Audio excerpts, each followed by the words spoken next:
জাতীয় নাগরিক পার্টি এনসিপির দক্ষিণাঞ্চলের মুখ্য সংগঠক হাসনাত আবদুল্লাহর ব্যক্তিগত ফেসবুক প্রোফাইল ডিসেবল করা হয়েছে। মঙ্গলবার ৬ জানুয়ারি সকালে নিজের ভেরিফাইড ফেসবুক পেজ থেকে লাইভে এসে তিনি নিজেই এ তথ্য নিশ্চিত করেন।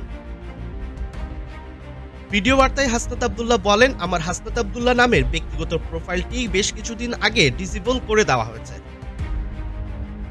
ভারত বিরোধী অবস্থান নেওয়ায় পরবর্তীকালে কিছু পোস্টের কারণে কপিরাইট ক্লেমের মাধ্যমে আমার আইডিটিকে ডিসেবল করে দেওয়া হয়।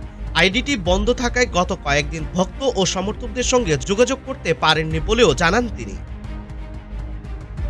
তিনি আরও বলেন, ব্যক্তিগত আইডি অকার্যকর হওয়ায় এখন থেকে তিনি নিজের ভেরিফাইড ফেসবুক পেজ থেকে নিয়মিত সক্রিয় থাকবেন। এর আগে এই পেজটি মূলত অ্যাডমিনদের মাধ্যমে পরিচালিত হতো।